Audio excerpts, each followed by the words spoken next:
So your life and your schedule feel completely out of control. You're tired of feeling that way and you're ready for a change. Like us, you're a fit mess. In this episode, we're going to talk with Kate T. Parker. She's the author of Strong is the New Pretty.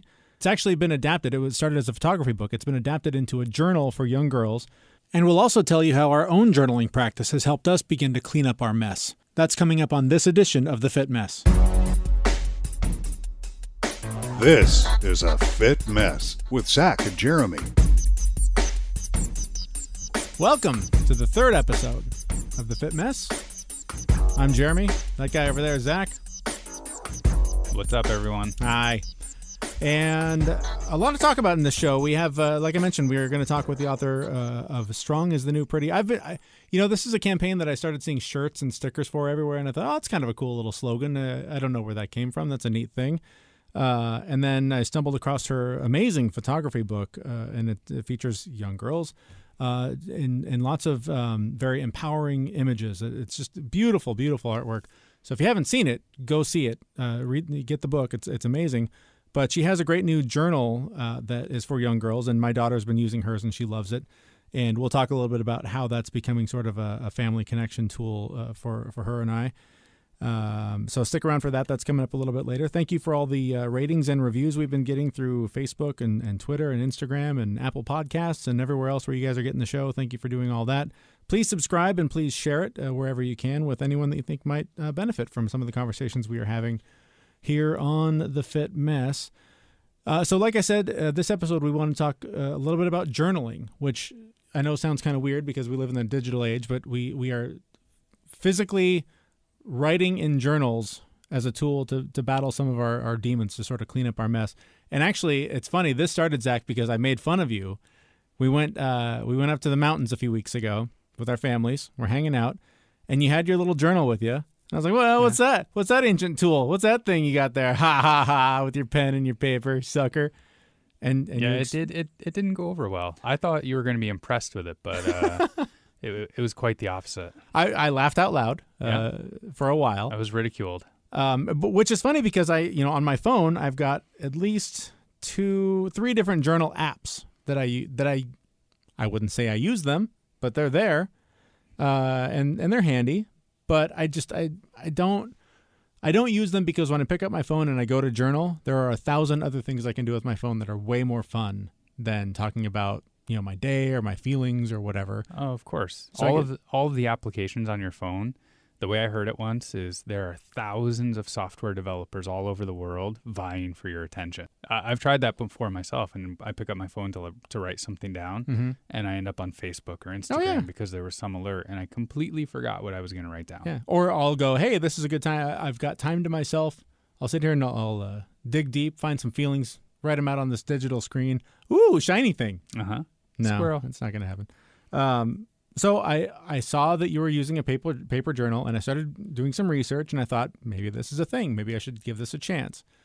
Read around, and it was funny. One of the things I read was that when people try to start a new project to work on their self-help or whatever, just shopping for the right tool can be the distraction that prevents you from actually doing the thing. Yeah. So I shopped, and I narrowed it down to like 10 different journals, and finally down to 5.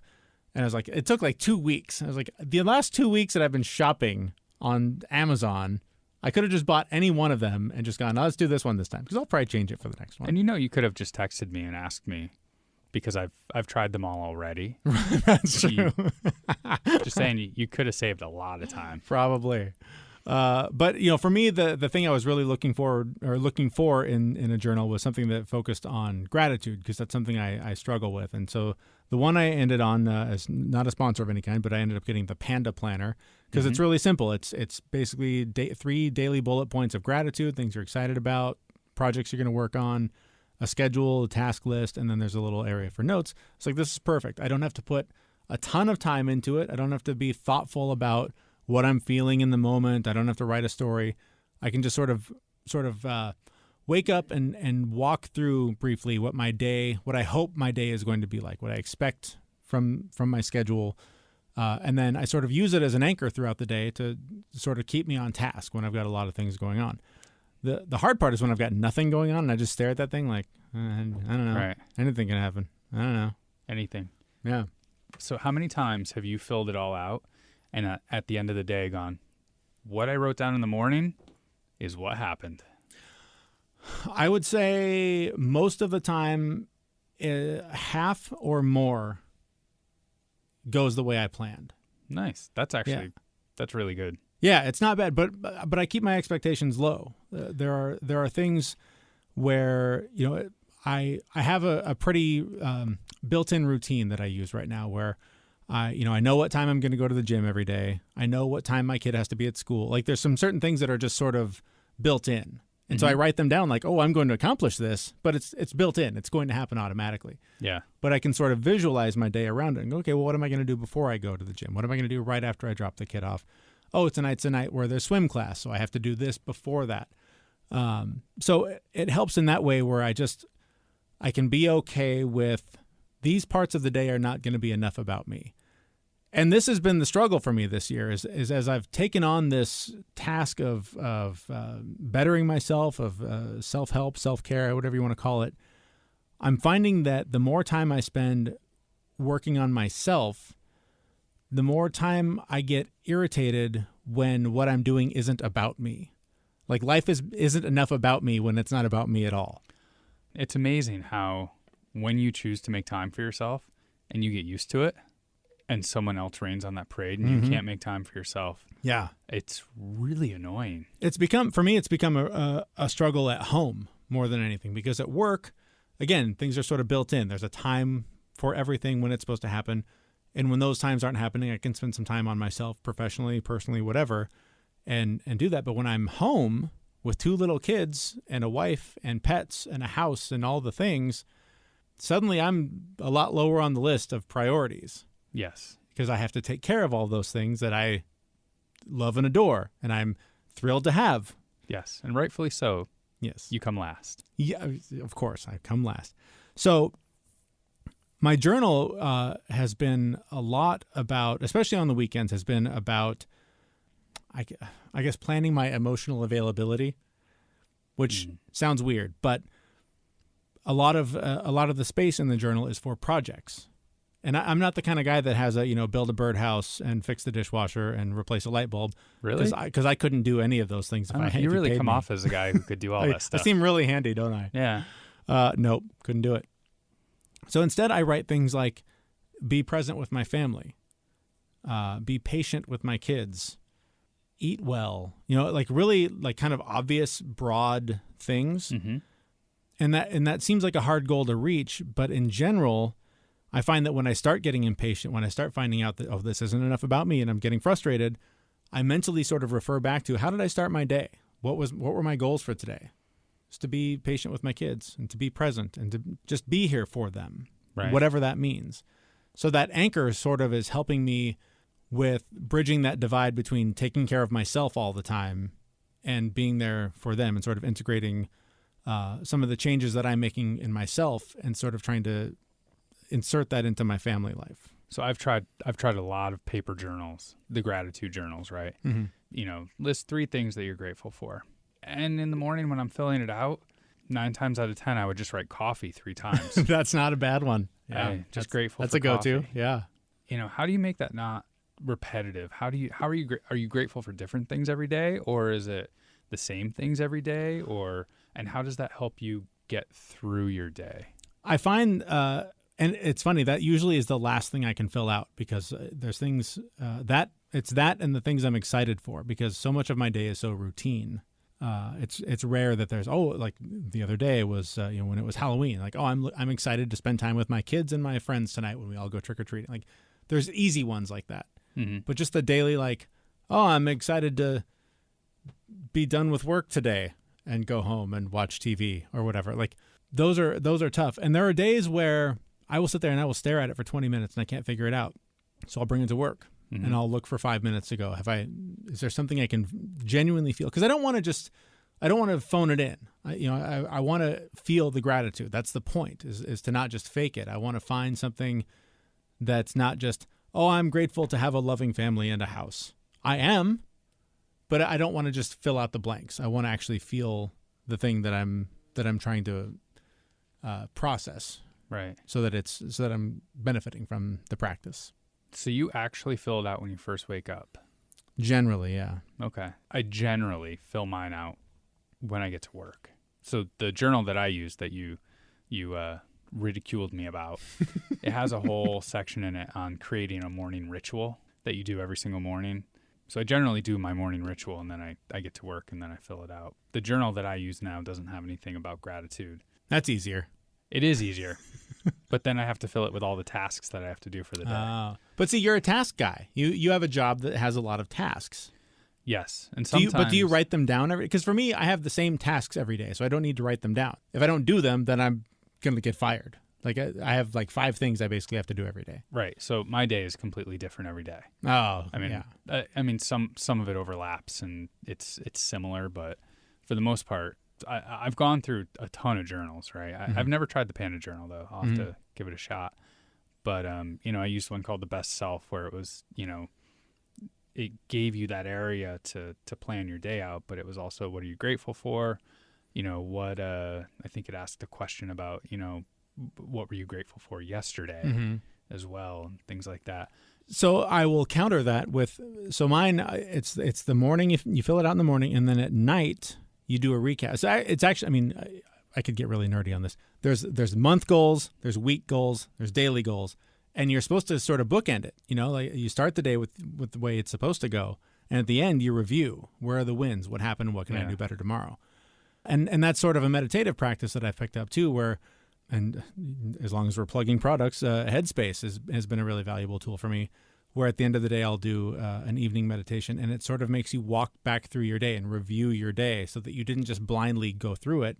You can look back and go, what can I take from today and make better tomorrow, or what mistakes maybe were there that I can correct.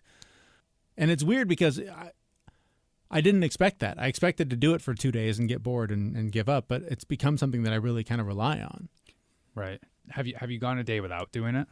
There have been times I've had a couple of days of being depressed where I'll still do it, but in terms of, what am I excited about? I just write nothing, depressed today, not worth it, or whatever. I'll just, whatever I'm feeling about those things, gratitude, none. Nothing's worth living for, whatever.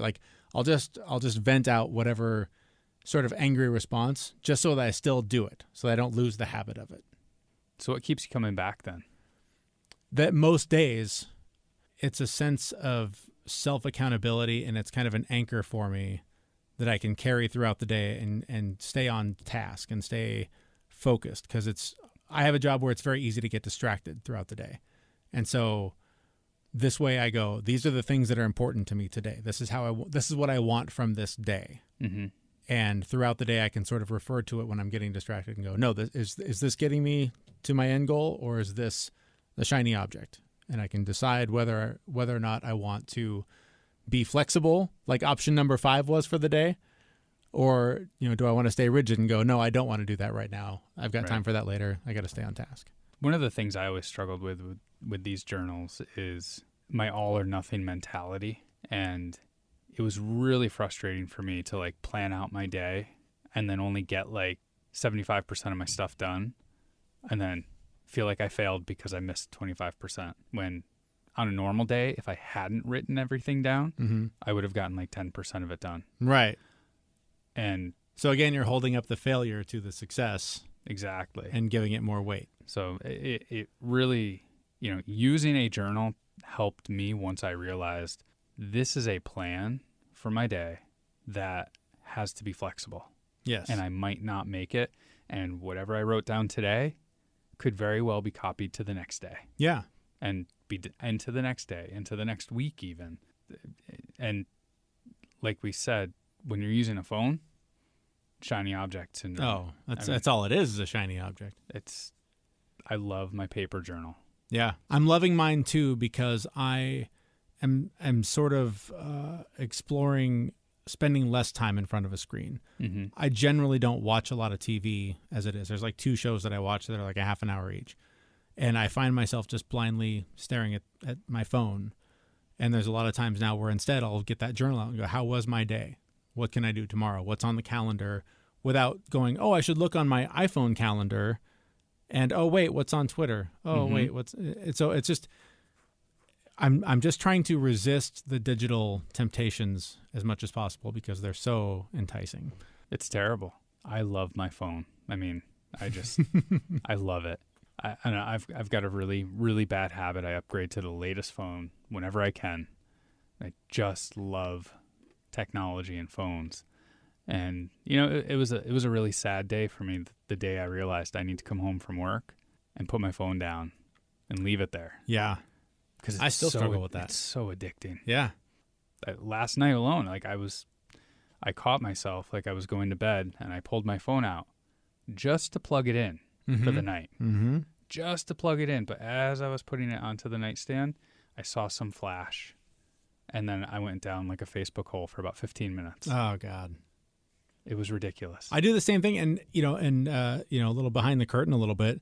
This is my second go around with plans for a long-term podcast.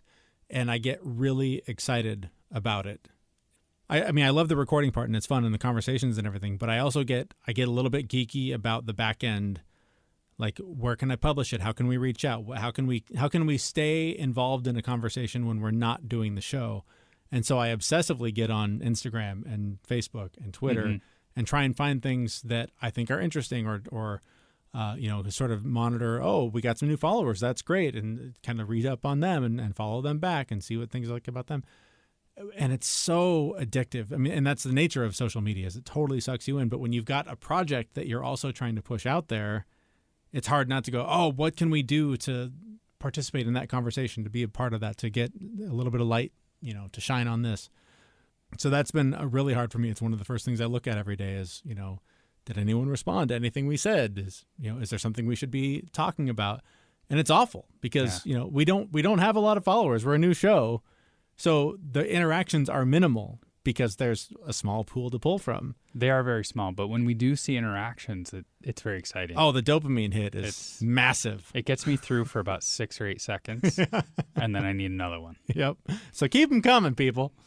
So I do want to talk a little bit. So since we're talking about journaling and just getting things out of the head,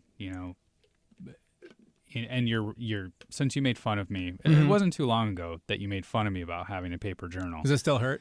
It does a little bit, I forgot about it until you reminded me.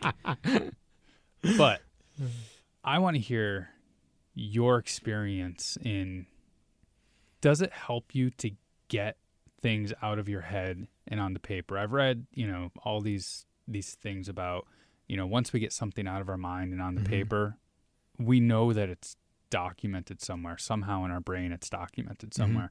So our brain doesn't worry about it. Have you felt that in any way, shape, or form, or is this not helping you organize? Yeah. One of the core changes that I've made this year is that my breakfast basically every day is bulletproof coffee.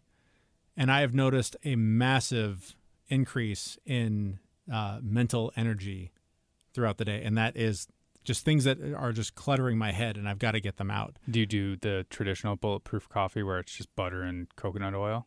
Yeah. Or MCT oil? Yeah, butter, MCT oil, but I also throw in some turmeric and some pepper. Sometimes a little bit of heavy whipping cream if I want to really fatten it up. Spicy. Yeah. But yeah, my brain just runs a million miles a minute. And today was an example where I have to physically go burn off the energy to even get to the part where I can sort out the thoughts and write them down. Yeah. So that's kind of exciting because prior to that, I basically was sitting around waiting to die. Apparently that was not working out very well. That wasn't working out so well. So now... So you failed at it. Yeah. So now I'm doing much better.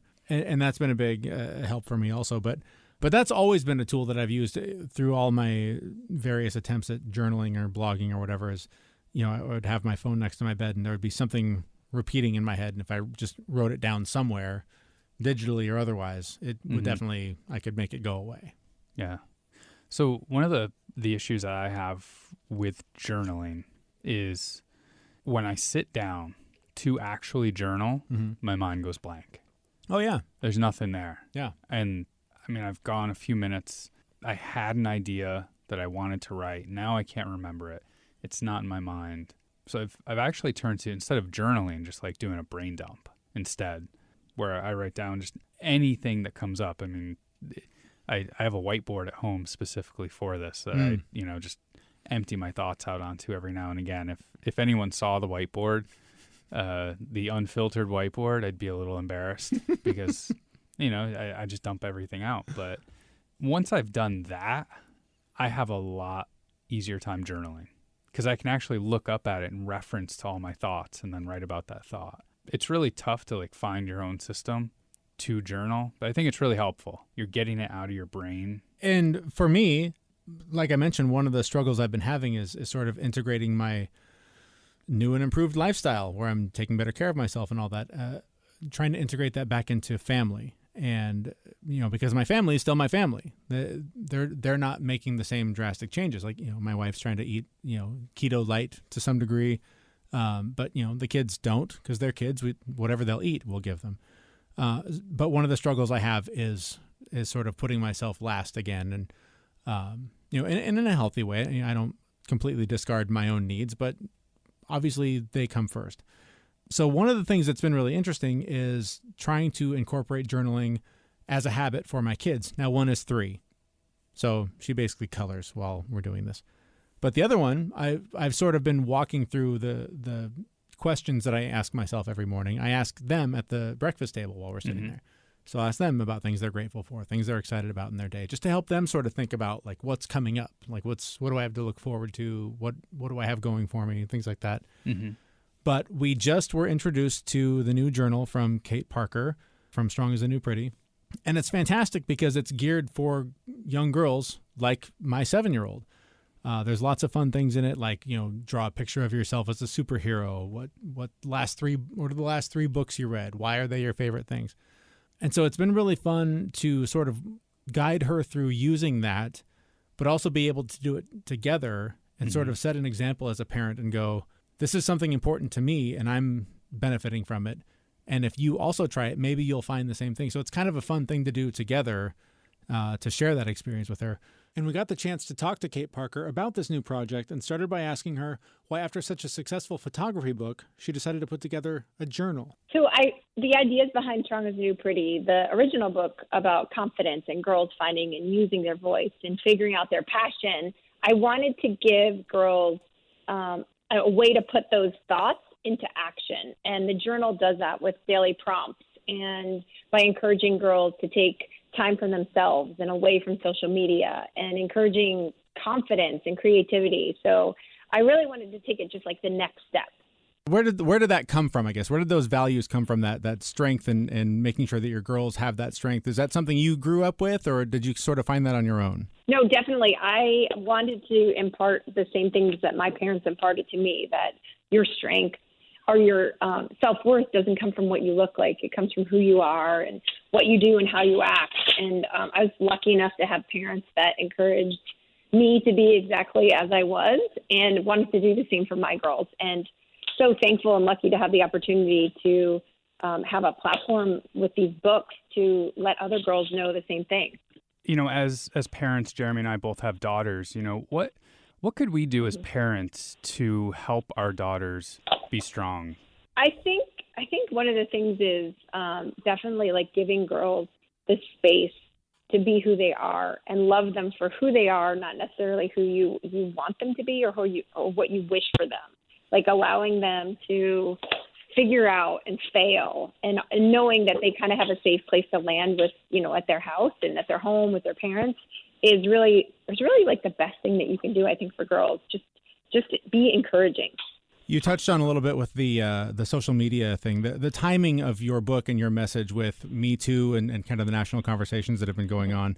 What do you hope your role is in that conversation as we try to move forward and sort of heal from what's been happening in our country lately? Well, I think that there's so many conversations today about what is going on and what's acceptable. And I think the more we can encourage our girls to know their voice and know their worth, and the younger we do it, the better it is, because I feel like that's when girls are most confident. When they're young, they think they can do anything. And then they seem to lose that sense of I'm amazing or I can do anything as they get older. So helping them retain that and retain what their boundaries are, what they feel okay with, I think is is super important and something that we all can try to encourage. What do you think contributes to that sort of transformation, that loss of that strength and confidence? I think there's a lot of things. I think it's puberty. I think it is like you just become more self-aware and you become more aware of like what your friends think. And that's why I feel like if you have a passion, if you have something that you're really deeply involved in, and for me, it was soccer. I really got a lot of like all my friends were from soccer, and all my self-worth kind of came from how I played on the soccer field as opposed to like what boys thought of me or what girls were saying. So I think if you have something that is an outlet, something that makes you feel alive and makes you feel good about yourself, that really helps to keep that confidence that you had, as you were younger. I know you're, or at least as I've read, your next book is focusing more on boys. Can you tell us about that project? Oh, sure. So yeah, throughout like the process of touring and shooting Strong is the New Pretty, I kept getting these questions from boys. Like, where's my book? When are you going to shoot a book about boys? And I was like, I don't have boys. So I was like, you guys are fine. You do not need a book. Your voices. I was like super dismissive because I was like, you guys don't need this. Right. Like, your voices are heard loud and clear. Right. And then my publisher asked me if I would consider doing a book about boys. And I was like, I'll try. Basically ready to go back to them to just say, no, I'm gonna do Strong as New Pretty too.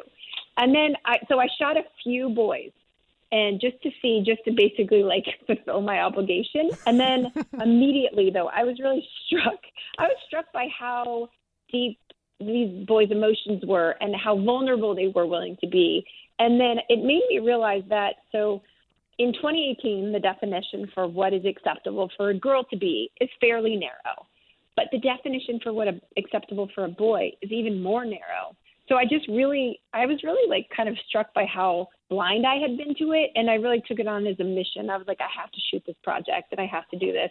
And because if I don't see it, then lots of people are not seeing it. That book is called The Heart of a Boy, and it comes out in April. I'm really excited about it. I bet that it's interesting because that's sort of one of the things that we're taking on this show too. Is we're trying to be, as hosts of a show, vulnerable about our experience and vulnerable about our failures and sharing that, because anytime that I think often when you look at any kind of a fitness website or a men's health sort of a thing, it's all about being strong and hitting the gym and doing all those sort of manly things.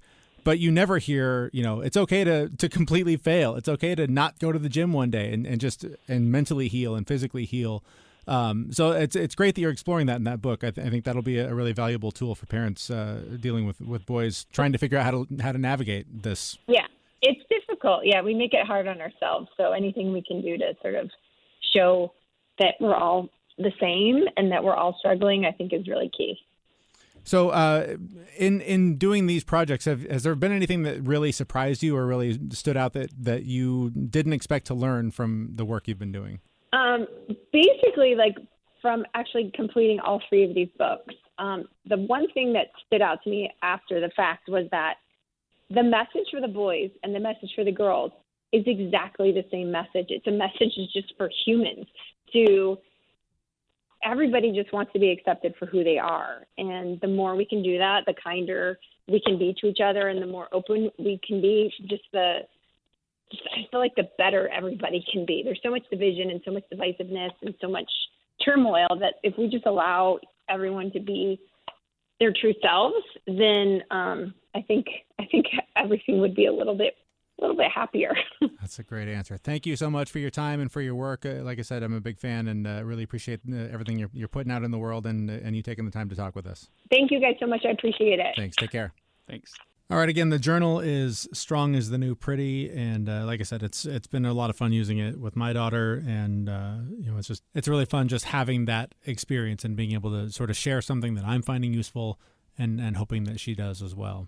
Yeah, I just got the journal the other day, so I haven't had a chance to use it with my daughter yet. But I did flip through it, and it seems like it's going to be a fun experience to do. It took me a long time to figure out any kind of journaling or writing things down or just sorting through the things in my head. And I'm really looking forward to using it with my daughter because I don't want her to have to struggle for 40 years like I've had to, right? If we can instill these practices in our kids now and give them the tools to succeed, I'm all for it. I was literally crying in my pediatrician's office the other day over that same anxiety, like having anxiety about my child's experience. Yeah. And I totally was like, lost it. And I was just like, I just don't want her to go through what I've gone through. So the struggle is real, man. It is. And it's amazing. You know, I'm not going to, there's genetics. There's genetics at play. Yes. My daughter has my anxiety level, and I got it from my mom. Thanks, Mom. You know, I have passed it down to her, and I want to give my daughter the tools that she needs to succeed. And part of that, I mean, I can give her the tools, but part of it is me actually showing her how to do it and modeling using these tools. Yeah. Totally. We happen to have an extra copy of the journal. If you would like it, if you wouldn't mind, send us a screenshot of your review on whatever device you're using. So if it's Apple Podcast, post a review, send us a screenshot of that, either through, if you follow us on any of the social media channels, or email us, info@thefitmess.com. Send us that screenshot, and we will randomly select someone and send that book out to you. To share with your kids, because it's a fun little practice. Speaking of practices, you threw down the gauntlet. We had a challenge. Yes, we did. How are you doing? I'm doing great. Me too. Nice. Yeah. So if you didn't hear on the last episode, Zach challenged me to really both of us to get back on our healthy eating plan, which is basically a low carb keto-ish diet for the most part, and to make it all the way until Thanksgiving. Yes. And now we're just a few days shy. I'm confident that I will make it through the home stretch. No problem. It's easy now. And I do have to, for all the people who know what keto is, and you heard the word keto-ish, we understand the difference between keto and not keto. Yes.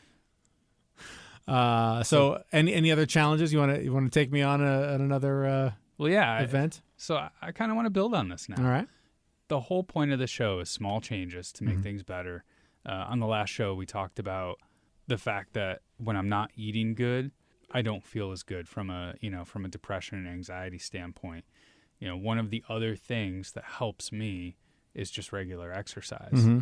Exercise alone is not the answer for me. It's Right. part of the equation, but it gives me a couple more points on the scale. And my exercise has been pretty good, but it's been a little bit off. But I think I'm going to challenge you on this one to on an exercise basis. So the challenge is at least 30 minutes of exercise where you get your heart rate up 5 days out of the 7 days a week. I think I can do that. Yeah? Yeah. What's your normal? What's your how much you bench, bro? No, what's your normal routine? You get 5 days in a week normally? I usually get 5 days in. There was a while you were doing 8 times a week. Yes. So at like my maximum, I was only working out, like doing a workout 5 days a week, but I was also putting it in with, like, I would do a 30-minute like intense workout, like, P90X or Insanity or something like that. And then I'd go do 60 minutes of power vinyasa yoga. Jesus Christ. And, the yoga, the yoga was supposed to be the relaxing part, but then I'd go to a power vinyasa class where it's all about, the end result of a power vinyasa class, in my experience, is to build a lake on your yoga mat of sweat. Okay, sure. And I do it every time. Sounds like a nightmare. It is. It is. My mat gets really squeaky when it gets wet. Oh, so God. it's wonderful. I was doing yoga today, and I'm on this new program that I'm using, and it was a lot of planks, and I think it was kind of like a Pilates yoga mix. Yeah. Kicked my ass. Like, this is not the yoga I signed up for. I like the stretching and the breathing and the calm, peaceful. I was just like, I hate you. Stop. This hurts. But, felt good when it was done. But that's where the change happens. Right, exactly. All right. At least that's what we keep telling ourselves. 30 minutes a day, 5 days a week. Challenge accepted. What are you going to do? What are you thinking? So I have basically a few routines that I do. My typical go-to is 20 minutes of yoga and then 10 minutes of an elliptical, treadmill, something like that. Or I will do like a round of weights for like 15 minutes and then do yoga for 20 minutes. That's my usual routine. All right. Nice. Yeah. So my usual is I usually get home from work. I don't like to work out in the morning. I don't know about you, but working out in the morning is not my thing. I get home from work and immediately my last remnants of me time, I go work out. Because after that, it's game over. Yeah. And I have to be with the family. I like to use my lunch break, middle of the day. Then you get the afternoon with the endorphin rush. Mm-hmm. And usually by then I need to burn off all the activity from the bulletproof coffee that's been coursing through my veins all morning. So it works out pretty well. Nice. All right. So that's the routine. That's the challenge. Feel free to join along if you want to participate in it. It doesn't have to be anything that intense. It can be a walk. It can be running in place. I don't know. Whatever is physical activity for you. 5 days a week. See if you can do it for the next, what are we doing, month? Yeah, let's do it for at least the next month. And if you want to, send some screenshots to our Facebook page, feel free. Yeah, do that or Instagram, whatever you use. That's going to do it for us. Thanks for listening. It's a lot of journal talk, but hopefully you get something out of it. And if you did, and you think someone else might as well, please share the episode, and ratings and reviews on whatever device you're using or Facebook or whatever would be great. And that's it for now. We will see you in a couple of weeks at thefitmess.com. See you guys. Bye.